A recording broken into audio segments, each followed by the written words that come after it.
Welcome to ITV news. ముందుగా headlines చూద్దాం. రాష్ట్రంలో రైతుల పరిస్థితి అత్యంత దయనీయంగా ఉందన్న జగన్. చంద్రబాబు ప్రభుత్వం ఉచిత పంటల బీమాను నీరుగార్చిందని విమర్శ. ఇన్పుట్ సబ్సిడీ బకాయిలు గిట్టుబాటు ధరపై స్పష్టత లేదని మండిపాటు.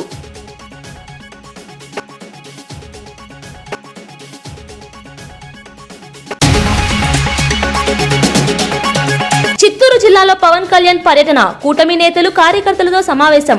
తన పేషీలోని అధికారులు కూడా సేవా దృక్పథం ఉన్నవారేనన్న పవన్. మినీ కలెక్టరేట్లు, ప్రమోషన్లు వంటి మంచి ఆలోచనలు చేస్తున్నారని వెల్లడి.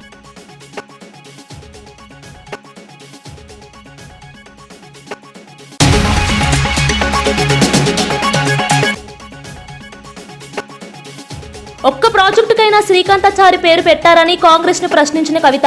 అమరులను గౌరవిస్తామని చెప్పి అధికారంలోకి వచ్చి విస్మరించారని విమర్శ. ప్రాజెక్టులకు రాజీవ్, ఇందిరా, మన్మోహన్ పేర్లు పెడుతున్నారని ఆరోపణ.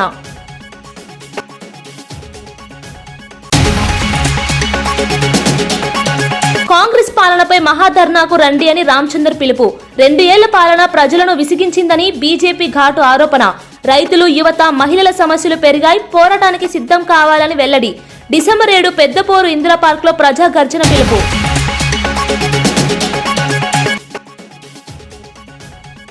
సొసైటీ కూల్చివేత వెనుక రాజకీయ ఖాతాలు ఉన్నాయన్న మహేష్. విజయవాడ కూల్చివేతలో అదృశ్య నేతల పాత్రపై మహేష్ ప్రశ్న.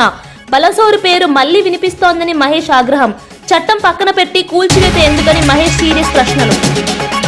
డిప్యూటీ సీఎం పవన్ కళ్యాణ్ పంచాయతీరాజ్ గ్రామీణ అభివృద్ధి సంస్కరణల్లో భాగంగా రాష్ట్ర వ్యాప్తంగా 77 నూతన డీడీఓ కార్యాలయాలను ప్రారంభించిన సందర్భంగా మాట్లాడుతూ ఈ కేంద్రాలు గ్రామ స్థాయిలో ప్రజలకు మరింత వేగవంతమైన, సమర్థవంతమైన సేవలను అందించేందుకు ఉపయోగపడతాయని తెలిపారు. గ్రామీణ ప్రజలకు అవసరమైన పరిపాలనా సేవలు ఒకే చోట లభించేలా ఈ కార్యాలయాలు కీలక పాత్ర పోషిస్తాయని అన్నారు. ప్రభుత్వ సంక్షేమ పథకాలు ప్రజలకు ఆలస్యం లేకుండా చేరుకునే విధంగా ఈ కార్యాలయాలు బ్రిడ్జిలా పనిచేస్తాయని పవన్ పేర్కొన్నారు. సమస్యలను క్షేత్రస్థాయిలోనే గుర్తించి వెంటనే పరిష్కరించే అవకాశం పెరుగుతుందని ఆయన అభిప్రాయపడ్డారు. గ్రామ పంచాయతీల పరిపాలనను మరింత పారదర్శకంగా మార్చేందుకు ఈ కేంద్రాలు దోహదం చేస్తాయన్నారు. రాష్ట్ర అభివృద్ధి గ్రామీణ అభివృద్ధితోనే సాధ్యమని భావిస్తున్నామని వెల్లడించారు. రాష్ట్రంలో 77 డివిజనల్ డెవలప్మెంట్ కార్యాలయాలను ప్రారంభిస్తున్నారు.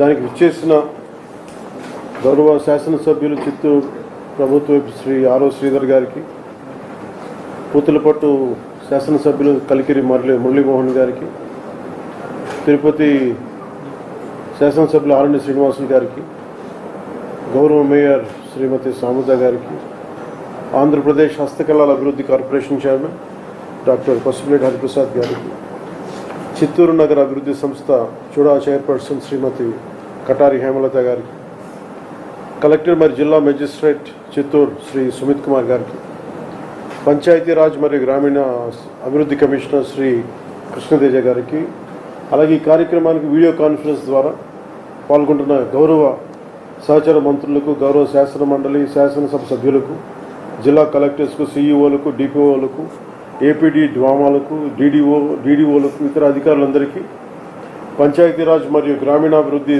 శాఖ సిబ్బందికి, అలాగే టీవీ మాధ్యమంలో వీక్షిస్తున్న ప్రతి ఒక్కరికి ప్రభుత్వం తరఫున, గౌరవ ముఖ్యమంత్రి గారి తరఫున, నరేంద్ర మోదీ గారి తరఫున మీ అందరికీ నా హృదయపూర్వక శుభాకాంక్షలు. నేను ఈ పంచాయతీరాజ్ శాఖ చేపట్టిన తర్వాత it's instrumental back bone of the entire state administration. 70% మనది గ్రామాలతో ఉన్న రాష్ట్రం మనది. అందుకే దీనికి మేము ఎంత బెస్ట్ చేయగలం, ఎంత బాగా చేయగలం దాని మీదే మనసు ఉండింది. సో దాంట్లో భాగంగా చాలా సంస్కరణలు కానీ, గతంలో ఏం జరిగినాయి, గత 15-20 సంవత్సరాలకు ఏం జరిగినాయి, అలాగే ప్రత్యేకించి లాస్ట్ 5 ఇయర్స్లో ఏం జరిగినాయి అనేది నేను రాగానే దాన్ని చాలా ఈ రివ్యూ మీటింగ్స్లో మాట్లాడటం జరిగింది. దాంట్లో భాగంగా ప్రత్యేకించి ఇలాంటి ఒక అడ్మినిస్ట్రేటివ్ బిల్డింగ్ కావాలి. దాదాపు 10 నుంచి 12 సేవలు విభిన్నమైన ఆఫీసుల్లో ఉంటాయి. దీనికి ఏదైనా చేయాలి, దీనికి అన్నింటినీ కలిపి ఒక అంబ్రెల్లా కింద పట్టుకురావాలనేది ఫస్ట్ మంత్లో వచ్చింది నా దృష్టికి. ఆ రోజు నుంచి పేషీ అధికారులందరితో కూర్చొని మాట్లాడి, ప్రిన్సిపల్ సెక్రటరీ గారితో మాట్లాడి, కమిషనర్ గారితో మాట్లాడి ప్రతిసారి దాన్ని చాలాసార్లు రివ్యూ చేస్తూ ఇక్కడ దాకా పట్టుకొచ్చాం. సో దీంట్లో భాగంగా ఈ 77 ఈ ఆఫీసెస్ ప్రారంభించడం నిజంగా చాలా ఆనందంగా అనిపించింది. ఈ ప్రతి పంచాయతీ ఈ కార్యాలయాల నుంచి చాలా సేవలు అందిస్తారు. ప్రతి సేవ మన పౌర సేవలు విస్తృతంగా ప్రజలకు చేరువేందుకు ఈ మార్పు దోహదపడుతుంది. ప్రతి పంచాయతీ స్వతంత్రంగా వ్యవహరిస్తూ ప్రజల అవసరాలను తీరుస్తూ స్థానిక సంస్థల దగ్గర సాధ్యం కాని పనులకు మాత్రమే ప్రభుత్వాలపై ఆధారపడేలా బలోపేతం చేయాలని ఈ సంస్కరణలు తీసుకురావడం జరిగింది. ఈరోజు మనం ప్రారంభించిన డివిజనల్ డెవలప్మెంట్ ఆఫీసుల ద్వారా క్షేత్రస్థాయిలో ప్రభుత్వ అభివృద్ధి సంక్షేమ కార్యక్రమాలను సమీకృతం చేస్తూ నిరంతరంగా రెగ్యులర్ పర్యవేక్షించడం కూడా చాలా తేలిక, చాలా సులభం అవుతుంది. కింద స్థాయిలో జరిగే అభివృద్ధిని ఎప్పటికప్పుడు తెలుసుకునే వీలుంటుంది. అలాగే ప్రభుత్వం హైదరాబాద్ ఇండస్ట్రియల్ ల్యాండ్ ట్రాన్స్ఫర్మేషన్ పాలసీపై బీఆర్ఎస్ పోరుబాట ప్రారంభం నేపథ్యంలో జీడిమెట్ల పారిశ్రామిక వాడలో కేటీఆర్ కార్మికులతో కలిసి పరిస్థితులను ప్రత్యక్షంగా పరిశీలించారు. హిల్ట్ పాలసీ వాస్తవానికి పరిశ్రమలకు, కార్మికులకు ఎలా నష్టం చేస్తుందో వివరించుతూ కాంగ్రెస్ ప్రభుత్వం తీసుకొచ్చిన ఈ విధానం భూములను వాణిజ్య ప్రయోజనాలకు మార్చేందుకు మాత్రమే ఉపయోగపడుతుందని ఆరోపించారు. దీంతో కార్మికులు ఉద్యోగ భద్రత కోల్పోయే ప్రమాదం ఉందని, పారిశ్రామిక వాడల అసలు ఉద్దేశం దెబ్బతింటుందని తెలిపారు. పరిశ్రమలను స్థిరంగా కొనసాగించేందుకు భూ రక్షణ అత్యవసరమని, హిల్ట్ పాలసీ ఆ దిశగా విరుద్ధంగా ఉందని అన్నారు. ప్రభుత్వ నిర్ణయాలు పారిశ్రామిక అభివృద్ధిపై తీవ్ర ప్రభావం చూపుతాయని, కార్మికుల్లో భయం పెరుగుతోందని కేటీఆర్ వ్యాఖ్యానించారు. ఈ నిర్ణయాన్ని వెనక్కు తీసుకోవాలంటూ ఆయన డిమాండ్ చేశారు. స్కూల్స్ ఉంటాయి, అట్లాగే మీకు కావాల్సిన ఇక్కడ అంటే చిన్న వ్యాపారాలు అవన్నింటినీ కూడా అక్కడ ఏర్పాటు చేసి తరలిస్తే పోతున్నాం, లేదా పోదు. కాబట్టి తరలించాలంటే మొత్తం వ్యవస్థ ఏర్పాటు చేయాలి. ఈయన ఏం చేస్తున్నాడు, ₹1,00,000 గజం ఉన్న దాన్ని కొంతమంది బడా సీట్లు 4,000 గజాలు వాళ్ళు ఏం చేస్తారు, వీళ్ళ అన్నదమ్ములకు, వీళ్ళ ఇక్కడ కాంగ్రెస్ లీడర్లకు బ్యాక్ ఎండ్ లో ఒప్పందాలు చేసి ఒక 10 తరాలకు సరిపడా ఆస్తిని కూడబెట్టుకునే ప్రయత్నంలో ఉన్నారు. హైదరాబాద్ లో మీకు గుర్తులప్పుడు ఒక పార్క్ కడదామంటే జాగలేదు. అన్న చెప్తున్నాడు ఇందిరమ్మ ఇండ్లు ఇవ్వచ్చు కదా, మరి మీకు ఇందిరమ్మ ఇండ్లు కడతా అన్నాడు. మరి ఇందిరమ్మ ఇండ్లు ఇందులో సగం తీసుకొని కట్ట ఎవడతానండి. ఇందిరమ్మ ఇండ్లకు జాగలేదు, రోడ్ వైడనింగ్ చేద్దామంటే జాగలేదు, పార్కింగ్ కి జాగలేదు, ఆఖరికి చచ్చిపోతే బొందలగడ్డకు జాగలేదు. ఇవన్నీ ఇట్లా పెట్టుకొని అపార్ట్మెంట్లు, మాల్స్ ఇష్టమున్నట్టు కట్టుకొని నేను పర్మిషన్ ఇస్తాను. మాజీ సీఎం వైఎస్ జగన్ వ్యవసాయ రంగంపై కేంద్ర, రాష్ట్ర ప్రభుత్వం తీసుకుంటున్న నిర్ణయాలను తీవ్రంగా విమర్శించారు. తమ ప్రభుత్వం ఉన్నప్పుడు రైతుల జీవనం పండుగలా ఉండేదని, కానీ ఇప్పుడు వ్యవసాయం దండగా మారిందని అన్నారు. మొంతా తుఫాన్ కారణంగా జరిగిన నష్ట సమయంలో కూటమి ప్రభుత్వం చూపిన బిల్డప్ మాత్రం ఎక్కువ, సహాయం మాత్రం తక్కువ అని విమర్శించారు. చంద్రబాబు, ఆయన కుమారుడు, ఇతర నాయకులు పర్యటనలు చేపట్టి ప్రచారమే ఎక్కువ చేశారని, కానీ రైతులకు సరైన ఉపశమనం అందించలేకపోయారని పేర్కొన్నారు. ప్రకృతి విపత్తుల్లో రైతులకు నిజమైన సహాయం అందించాలంటే నిధులు ముందుగానే సిద్ధంగా ఉండాలని, ప్రస్తుత ప్రభుత్వం అలా చేయడంలో పూర్తిగా విఫలమైందని అన్నారు. రైతుల పట్ల ప్రభుత్వ నిర్లక్ష్యం వ్యవసాయాన్ని ప్రమాదంలోకి నెట్టిందని జగన్ అన్నారు.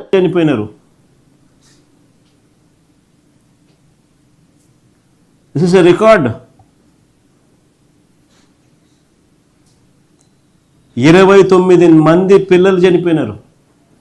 ఏ స్కూళ్ళల్లో చనిపోయినారు, ఏ హాస్టళ్లకు సంబంధించిన పిల్లలు, ఏ ఆశ్రమ పాఠశాలలకు సంబంధించిన పిల్లలు, వాళ్ళు ఏ క్లాసులు చదువుతా ఉన్నారు అనేది స్లైడ్స్ చూడండి ఒకసారి.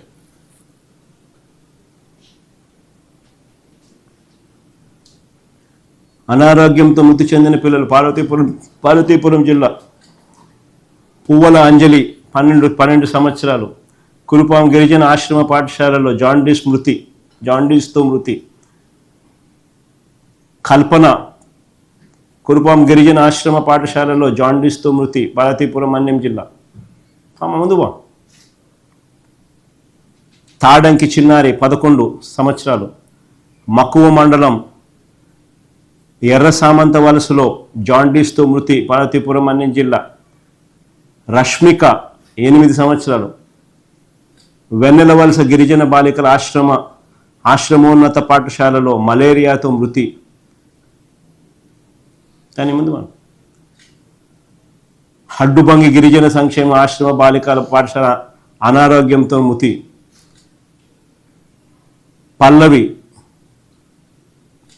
12 సంవత్సరాలు, అనారోగ్యంతో మృతి. మామిడిపల్లి గిరిజన సంక్షేమ ఆశ్రమ పాఠశాల అనారోగ్యంతో మృతి. మోహన్ దాస్ 15 సంవత్సరాలు, పాఠశాల జ్వరంతో మృతి. గిరిజన బాలికల ఆశ్రమ పాఠశాలలో జ్వరంతో మృతి అవంతిక.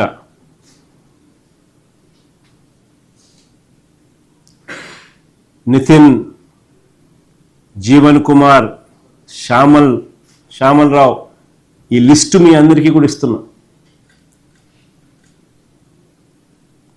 పబ్లిష్ కూడా చేయండి ఈ లిస్టు. ఇదొక రికార్డు. 29 మంది పిల్లలు చంద్రబాబు నాయుడు అధికారంలోకి వచ్చిన ఈ 18-19 నెలల్లో చనిపోయిన పిల్లలు.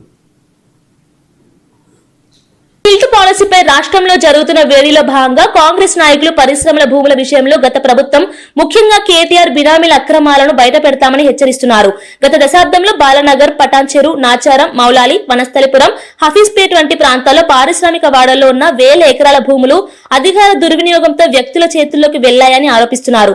పూర్వంలో పరిశ్రమలు నడిచిన ఆ భూములు ఎలా రియల్ ఎస్టేట్ గా మారాయి, ఎవరు మధ్యవర్తులు, ఎలా కన్వర్షన్లు జరిగాయనే అంశాలను ప్రజల ముందుకు తీసుకువస్తామని తెలిపారు. వనస్థలిపురం సిరీస్ రాజు ఫార్మా భూములు, రాజేంద్రనగర్ బీర్ ఫ్యాక్టరీ భూములు, శంషాబాద్ గ్లాస్ ఫ్యాక్టరీ భూములు అన్ని బినామీలకు వెళ్లిపోయాయని పేర్కొన్నారు. మాజీ ఎమ్మెల్యేలకు బినామీలకు కట్టబెట్టి ఈరోజు వాటిని సమర్థవంతంగా వినియోగించేందుకు ఒక జీవోని తీసుకొస్తే పెద్ద ఎత్తున దుమారం రేపుతూ ఆయా ప్రాంతాల్లో పోయి వాళ్ళు చేస్తున్న రాద్ధాంతం చూస్తే చాలా విచిత్రం అనిపిస్తుంది. 2013లోనే దీనికి సంబంధించిన చట్టం కాంగ్రెస్ పార్టీ తెచ్చింది. ఫర్ ఎగ్జాంపుల్ బాలానగర్ కానీ, పటాన్చెరు కానీ, నాచారం, మౌలాలి, రాజేంద్రనగర్ ఈ ప్రాంతాల్లో, ఈ పారిశ్రామిక వాడల్లో చాలా వరకు కొన్ని సిక్ అయిన కంపెనీలు కానీ లేకపోతే దివాలా తీసిన కంపెనీలకు సంబంధించిన భూములుంటే బీఆర్ఎస్ నాయకులు చట్టాన్ని పక్కన పెట్టేసి వివిధ రకాలుగా వివిధ వ్యక్తులకు వాళ్ళ యొక్క అన్యాయాలకు కట్టబెట్టడమే కాకుండా అక్కడ ఇండ్లు కూడా కట్టుకున్న పరిస్థితి ఉన్నది. ఫర్ ఎగ్జాంపుల్ మనం చూస్తే సిరీస్ కంపెనీ వనస్థలిపురంలో కానీ, శంషాబాద్లో గ్లాస్ ఫ్యాక్టరీకి సంబంధించిన అంశం కానీ, లేదంటే రాజేంద్రనగర్లో బీర్ ఫ్యాక్టరీకి సంబంధించిన అంశాల్లో ఈ బీఆర్ఎస్ హయాంలోనే వీటిలో రెసిడెన్షియల్గా కన్వర్జన్ చేసుకొని ఇండ్లు కూడా కట్టుకొని వాటిని వ్యాపారం కూడా చేసుకున్నారు. అయితే ఈ విషయంలో అమరావతిలో ముఖ్యమంత్రి చంద్రబాబు అధ్యక్షతన జరిగిన 13వ ఎస్ఏపీబీ సమావేశంలో రాష్ట్ర పెట్టుబడుల దిశగా ముఖ్యమైన నిర్ణయాలు తీసుకున్నారు. దాదాపు 26 కంపెనీల నుంచి వచ్చిన 20,000 కోట్ల పెట్టుబడి ప్రతిపాదనలు పరిశీలించిన board energy, IT, industries, tourism, food processing వంటి వివిధ రంగాల్లో కొత్త యూనిట్ల ఏర్పాటుపై చర్చించింది. ఇటీవల పెట్టుబడుల సదస్సులో కుదిరిన ఒప్పందాల అమలు దిశగా కూడా పరిశీలన జరిపారు. పెట్టుబడులు వస్తే రాష్ట్ర ఉపాధి అవకాశాలు, పరిశ్రమల అభివృద్ధి వేగవంతమవుతాయని అధికారులు అభిప్రాయపడ్డారు. సమావేశానికి మంత్రులు నారా లోకేష్, టీజీ భారత, నారాయణ, దుర్గేష్ తదితరులు ప్రత్యక్షంగా, పయ్యావుల కేశవ్ మరియు బీసీ జనార్దన్ వర్చువల్ గా పాల్గొన్నారు.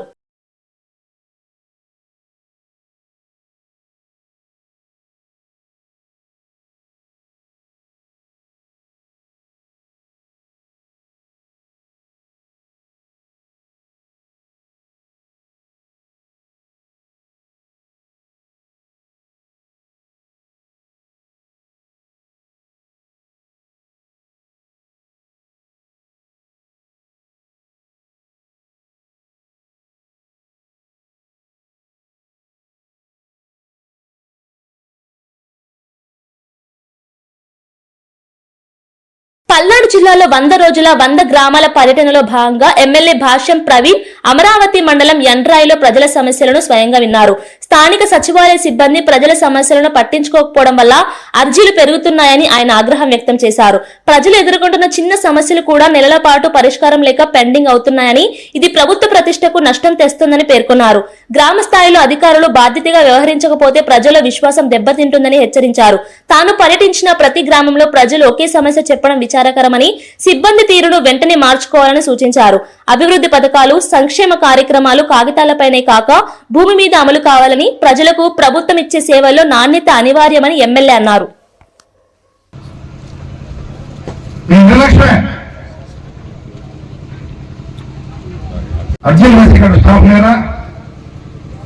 ఇది అమృత స్కీమ్ పడలేదంటమ్మా, ఒకసారి పడిందంట, రెండోసారి పడలేదంట. ఎందుకు?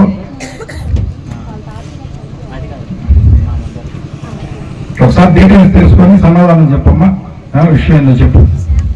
Deputy CM CM Bhatti Vikramarka Hyderabad లో నిర్వహించిన సమీక్షలో మాట్లాడుతూ రాబోయే దశాబ్దాల్లో క్వాంటం టెక్నాలజీ ప్రపంచ ఆర్థిక వ్యవస్థను పునర్నిర్మించబోతోందని పేర్కొన్నారు. ఆ మార్పులో తెలంగాణ ముందుంజ వేయే సామర్థ్యం, వనరులు, మౌలిక సదుపాయాలు ఉన్నాయన్నారు. Hyderabad IT, pharma, startup hub గా ఇప్పటికే దేశానికి ఆదర్శమని, ఇప్పుడు క్వాంటం కంప్యూటింగ్, క్వాంటం సెక్యూరిటీ రంగాల్లో కొత్త అవకాశాలు తెరుచుకున్నాయని వివరించారు. కోర్ రీసెర్చ్ నుండి ఇండస్ట్రియల్ అప్లికేషన్స్ వరకు ప్రత్యేక పాలసీ రాబోతోందని చెప్పారు. Their national security, their economic size and growth. While, Debjani Ghosh was speaking and giving her presentation, the risk of future in various fields, of course, we also, fully agree with Ms. Debjani Ghosh, what all that she is trying to tell the states and the country. It will decide in a big way the future of countries, their national security, their economic size and growth also. Telangana quantum strategy aligned with national mission aims for a unified and future ready roadmap for research, skills development, education, infrastructure and cyber security. It is aligned to Telangana Rising 2047. Friends, you all aware, the state of Telangana is celebrating 2 years completion of our government formation on 8th and 9th. On 9th, we are coming out with our vision document 2047, wherein we are showing how we are going to plan for the state future growth, how we are going to lay the foundation for various sectors to reach our dream of taking the state into $3 trillion economy by 2047. And also, while 130 కిలోమీటర్ల వేగంతో ఢిల్లీ నుండి Mumbai express వేపై ప్రయాణిస్తున్న Nitin Gadkari video viral కాగా Congress MP Gaurav Gogoi లోక్సభలో ఈ అంశాన్ని ప్రస్తావించారు. దేశంలోని అన్ని రాష్ట్రాలకు అలాంటి రోడ్ల నాణ్యత లభించడం లేదని, ముఖ్యంగా అస్సాంలో పరిస్థితి అధ్వానంగా ఉందని విమర్శించారు. అస్సాంలో టోల్ గేట్లు ఉన్నప్పటికీ రోడ్ల నాణ్యత బలహీనంగా ఉండటం వల్ల వాహనాలను 100 నుండి 130 కిలోమీటర్ల వేగంతో నడపడం అసాధ్యమని చెప్పారు. కేంద్ర ప్రభుత్వం చెల్లించే నిధులు, ప్రాజెక్టులు ప్రజలకు నాణ్యమైన మౌలిక సదుపాయాలను అందించాలన్న ఉద్దేశంతో ఉండాలని, కానీ అస్సాంలో పరిస్థితి పూర్తిగా విరుద్ధంగా ఉందని ఆగ్రహం వ్యక్తం చేశారు. क्वालिटी इतना खराब है, स्पीड ब्रेकर्स डैमेज, तो असम के लोग टोल दे रहे हैं पर उस क्वालिटी का जो हाईवे जो आपके वीडियोस में देखते हैं हमको नहीं मिल रहा. विशेष रूप से जोरहाट से डिब्रूगढ़, मैं आपको बार बार ये कहता हूँ, जोरहाट से डिब्रूगढ़ NH37 का बहुत खराब स्थिति है. आपने पिछले सत्र में जांजी का उल्लेख किया. जांजी का पार्ट ठीक है, लेकिन जांजी वाला पार्ट आपके कहने के बाद वहाँ पे काम सुधार हुआ है, लेकिन जोरहाट से डिब्रूगढ़ बहुत लंबा डिस्टेंस है, जिसमें जांजी के बाद जो जगह आती है डीमो, मोरान, बहुत खराब है. तो मुझे पता नहीं चल रहा कि लोग क्यों टोल दे रहे हैं, जबकि एक NH37 जो जोरहाट डिब्रूगढ़ वही आज तक ठीक नहीं हुआ. मैं दोबारा आपसे दरखास्त करूंगा कि आप वहाँ के NHIDCL को बोलें कि काम तेजी से हो. धन्यवाद. ప్రభుత్వ విప్ ఎమ్మెల్యే ఆది శ్రీనివాస్ మాట్లాడుతూ బీజేపీ నేతలు ధర్నాలు చేయడమే తప్ప తెలంగాణ కోసం కేంద్రం వద్ద ఏమీ సాధించలేదని విమర్శించారు. తెలంగాణకు మెట్రో విస్తరణ, regional ring road, Musi river front ప్రాజెక్టులకు కేంద్రం నుంచి ఎలాంటి సహాయం రాలేదని చెప్పారు. మేలిన అభివృద్ధి ప్రాజెక్టులు అడ్డం పడిపోయాయని, ప్రతి సందర్భంలో బీజేపీ నాయకులు విమర్శించడం తప్ప ప్రత్యామ్నాయం చూపలేకపోతున్నారని అన్నారు. తెలంగాణకు ఈ 2 ఏళ్లలో భారతీయ జనతా పార్టీ ప్రభుత్వం ద్వారా ఏం తీసుకొచ్చారని, ఏం ఒరగబెట్టారని చెప్పని మహాధరణ అంటున్నాం. నిజంగా తెలంగాణ రాష్ట్రం పైన మీకు ప్రేమే ఉంటే 2047 రైజింగ్ తెలంగాణలో భాగంగా 2047 గ్లోబల్ సమ్మిట్ లో భాగంగా మా గౌరవ ముఖ్యమంత్రి రేవంత్ రెడ్డి గారు అన్ని రాజకీయ పార్టీలకు సంబంధించిన వారిని, అన్ని రాష్ట్రాల ముఖ్యమంత్రి గారిని రమ్మన్నట్టుగానే నరేంద్ర మోడీ గారిని కూడా స్వయంగా మా ముఖ్యమంత్రి, ఉప ముఖ్యమంత్రి కలిసి ఆహ్వానించారు రమ్మని. నిజంగా మీకు తెలంగాణ చిత్తశుద్ధి ఉంటే నరేంద్ర మోడీ గారిని ఈ గ్లోబల్ సమ్మిట్ కి తీసుకొని రండి అని చెప్పిన మాట. ఏం తెలంగాణకు కేంద్ర ప్రభుత్వం ఏం సాయం చేసింది? ధాన్యం కొనుగోలులో ప్రభుత్వం వేగవంతమైన చర్యలు తీసుకుంటోందని జనసేన నాయకత్వం ప్రకటించింది. ధాన్యం కొనుగోలు చేసిన వెంటనే 4 గంటల్లోనే రైతుల ఖాతాల్లో చెల్లింపులు జమ అవుతున్నాయని వివరించారు. జగన్మోహన్ రెడ్డి గారి ప్రభుత్వం ఆయన ముఖ్యమంత్రిగా పరిపాలించిన 5 సంవత్సరాల్లో వాళ్ళు చిన్నాభిన్న వ్యవస్థని ఏ విధంగా చిన్నాభిన్నం చేశారో, ఏ విధంగా క్షేత్రస్థాయిలో కష్టపడి పనిచేసే రైతుని ఇబ్బంది పెట్టారో రాష్ట్ర ప్రజలు ఎవరు కూడా మర్చిపోలేరు. అసలు రైతు గురించి మాట్లాడే అర్హత జగన్మోహన్ రెడ్డి గారు ఎప్పుడో కోల్పోయారు. ఎన్నికలకు ముందు అంటే 2019 ఎన్నికల ముందు ఆయన చేసిన వాగ్దానాలు గెలిచిన తర్వాత రైతాంగానికి ఏమాత్రం ఆయన అండగా తోడుగా నిలబడ్డారు అని మేము ప్రశ్నిస్తున్నాను. ఏమాత్రం నిజాయితీ ఉందా మీలో? ఈరోజు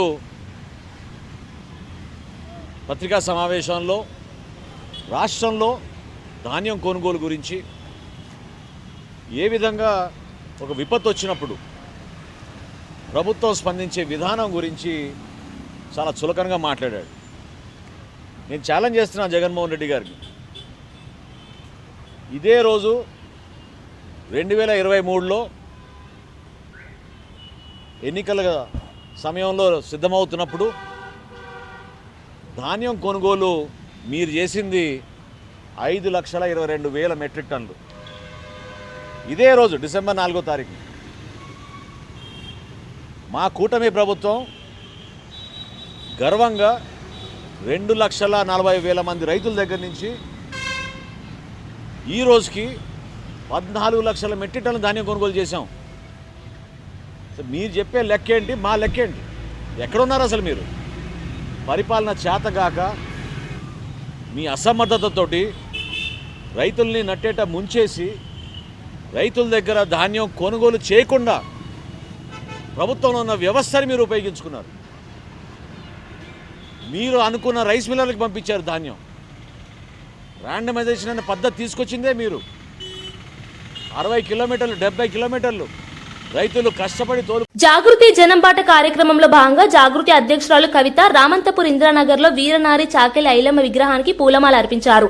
తెలంగాణ ఉద్యమ చరిత్రలో ఐలమ్మ పోరాటం కీలకమైందని, ఆమె ధైర్య సాహసాలు నేటి తరానికి ప్రేరణ స్రోతస్విగా నిలుస్తాయని కవిత గుర్తు చేశారు. ప్రాంతీయ హక్కులు, సామాజిక న్యాయం కోసం ఐలమ్మ చేసిన పోరాటం తెలంగాణ స్వరాజ్య చరిత్రలో ఒక అపూర్వ అధ్యాయమని పేర్కొన్నారు.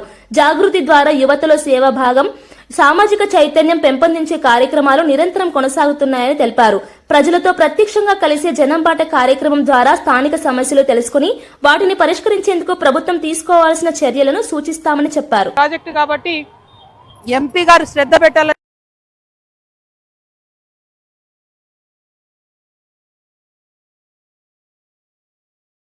చెప్పి నేను డిమాండ్ చేస్తా ఉన్నాను.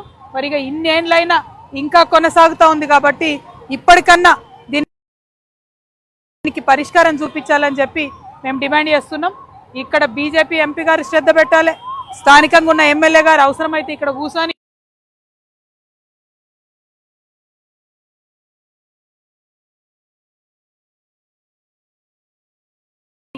దీక్ష చేసి ధర్నా చేసి మరి గొడవ చేయాలి. దీన్ని త్వరితగతిన పూర్తి చేసుకోవాలి. మీరు చేయకపోతే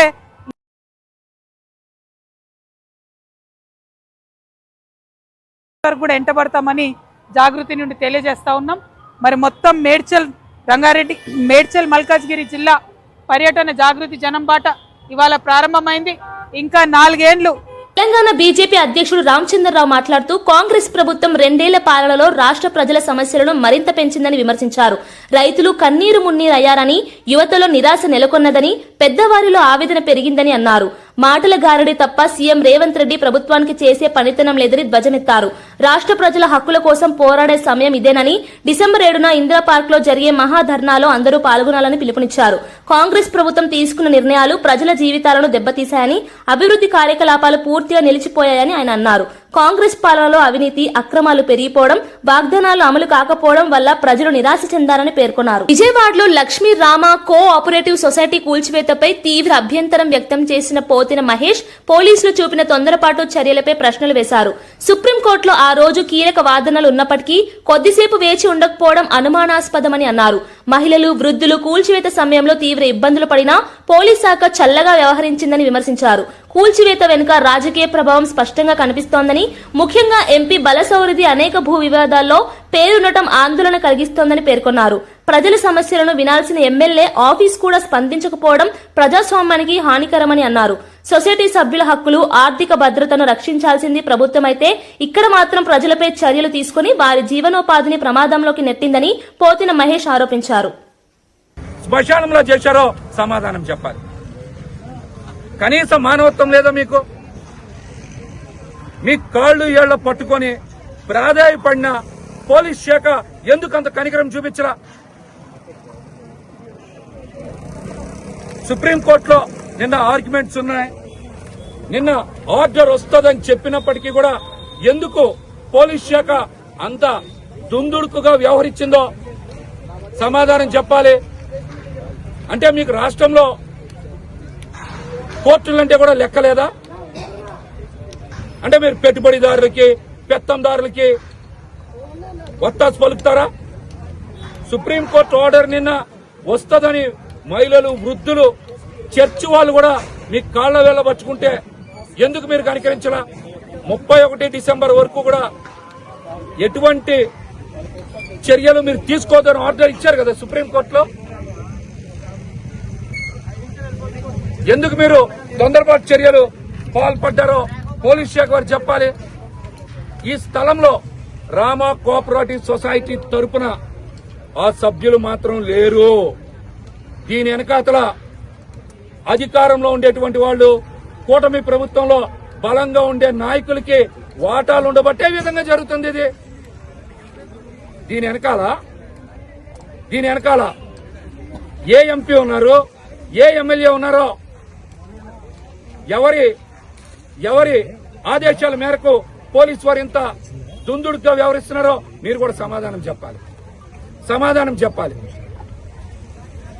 ఇవి బులెటిన్ విశేషాలు. మరో బులెటిన్ లో మళ్ళీ కలుద్దాం. చూస్తూనండి TG5 న్యూస్.